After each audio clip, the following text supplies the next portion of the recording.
Howdy, it's Jace.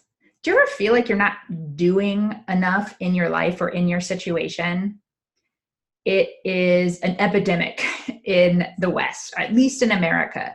This idea that we always have to be doing, producing is worth. Like, it is exhausting that we are expected to be in action, in motion, doing something all the time. We do not have a system or society set up that honors downtime, that honors quiet time, solitude, being quiet in stillness, all of these things that are absolutely essential for being happy and healthy.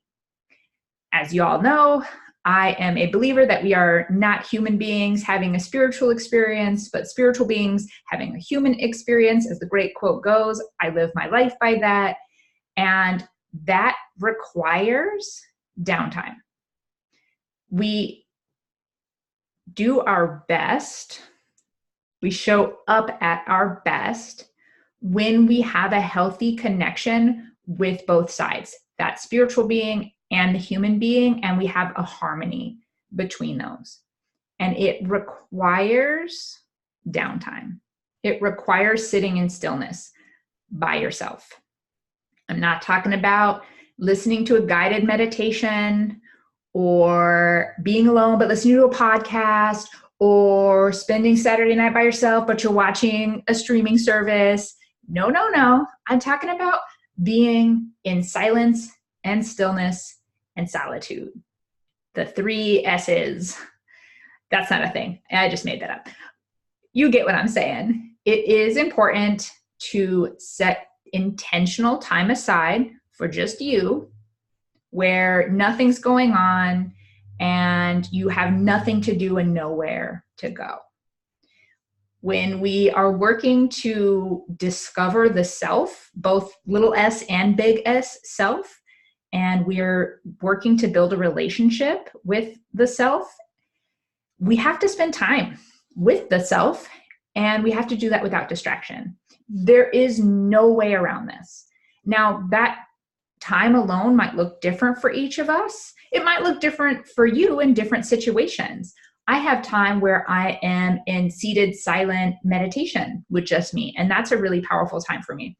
I have other time where I am practicing connecting with my body through movement, through dance, or through Tai Chi, and I'm doing that quietly alone.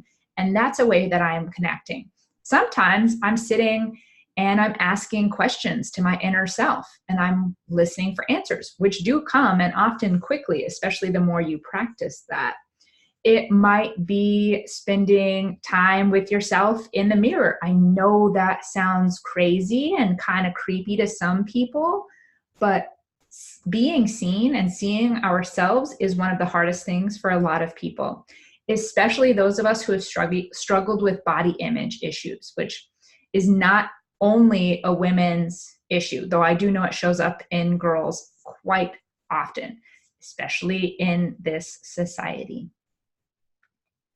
If you want to discover yourself and have a relationship with that self, you have to spend time with yourself, and it's best done without any distractions. That might sound boring. It might sound weird. There's not any way around it. Find a way that it's fun or interesting for you, or that it's beneficial and enjoyable for you. That doesn't always mean super fun party time type of fun and enjoyment, but it is about intimacy. And humans are designed to get benefit from intimacy. So developing intimacy with yourself, which happens when you spend time with yourself without distractions, results in a ton of enjoyment and a lot of rewards. And all of this helps connect us with other people a lot more easily. It helps us have intimacy with other people. It relieves fear and anxiety. It increases confidence. It is one of the most impactful things you can do for yourself and your life. And remember, you don't have to be taking like a week to be in the 3 S's, silence, stillness, and solitude. You can do this for 10 minutes a day, 5 minutes a day. You can do it for an hour a day if that's your jam, or all of Sunday, whatever it looks like for you, just so long as it is intentional and you are in silence, stillness, and solitude. I wish that intentional had an S synonym. Maybe it does. I'm not a thesaurus. That is my invitation for you this week. Set some time aside daily if you're up for it, or weekly if that's a better fit for you, to be in silence, stillness, and solitude in an intentional way, to spend time with yourself, connecting with yourself, getting to know yourself, breaking down fears that you have about yourself, and see what happens. It might not be comfortable at first, but if you stick with it, I guarantee you will see very wonderful rewards come out of it. If you dig this type of content, please subscribe and engage with it so that I know to continue putting it out. That really helps me a lot when you subscribe and when you engage with this content. You can also check out more at jacedowney.com. It's a great place for resources and to find some guidance on your path if that is something you're feeling ready for. That's jacedowney.com. More info in the description. Until I see you next time, you are enough, just as you are today.